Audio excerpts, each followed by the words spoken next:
जोशी साहब की तरफ। जोशी साहब नमस्कार, शुभ दिन और शुभ प्रभात।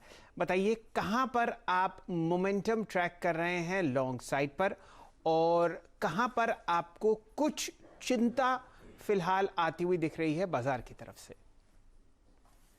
Morning Shail sir, morning Veeru ji, and good morning to everyone on the panel. तो आई थिंक जिस तरीके से वीरू जी ने समझाया है, बहुत सटीक तरीके से लेवल्स को देख के, yes I think supply zone बिल्कुल हो सकता है 16400 17400 17500 लेवल्स पे। बट मार्केट्स आई थिंक एक टाइम बाउंड कंसोलिडेशन फेज में जाएगा शैल सर। दो तीन की वजह बताता हूँ आपको। पहली वजह आई थिंक अगर आप प्रॉफिटेबिलिटी देखें या अर्निंग्स मोमेंटम देखें for the universe as a whole, I think the earnings momentum has remained extremely strong. तो previous peaks पे जो हम स्टडी कर रहे थे, जो earnings momentum था was not as strong as we are witnessing at this point of time. इसके दो संकेत हैं। पहला आई थिंक जो कैश अर्निंग्स यील्ड हम कहते हैं, जो कैश फ्लो फ्रॉम ऑपरेशंस होता है, जिसको हम डिवाइड करते हैं एंटरप्राइज वैल्यू से पूरे बाजार के लिए, इज एट 6.3%, और 10 साल की जो बॉन्ड यील्ड है ये 6.2% पे है। ये बहुत रेयरली देखा गया है, which shows the earning strength. और जब भी ऐसे विटनेस हुआ है बहुत rarely, I think markets have given a stellar amount of returns, albeit with some amount of correction जो बुल मार्केट में बिल्कुल आते हैं।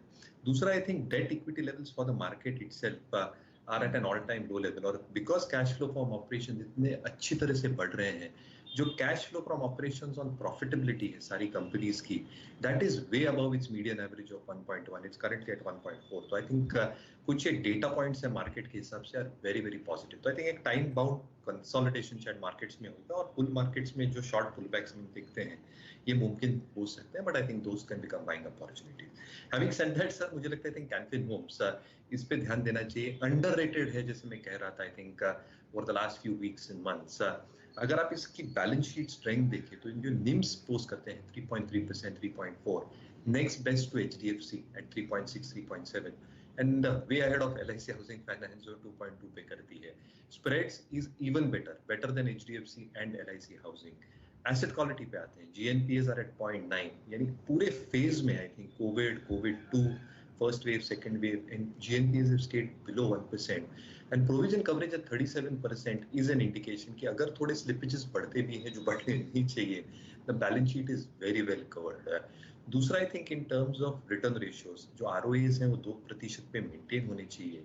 लोन बुक मैनेजमेंट की इच्छा और चाह है कि डबल करे, they are basically targeting that 40 to 50 lakhs। Primarily I think जो होम लोन्स देते हैं सैलरीड और सेल्फ एम्प्लॉयड को, और डेवलपर लोन बहुत कम है, आई थिंक ये बैलेंस शीट को स्ट्रेंथ देते हैं। Capital advocacy remains one of the strongest. मुझे लगता है एक बहुत स्ट्रॉन्ग प्ले है एनबीएफसीज में।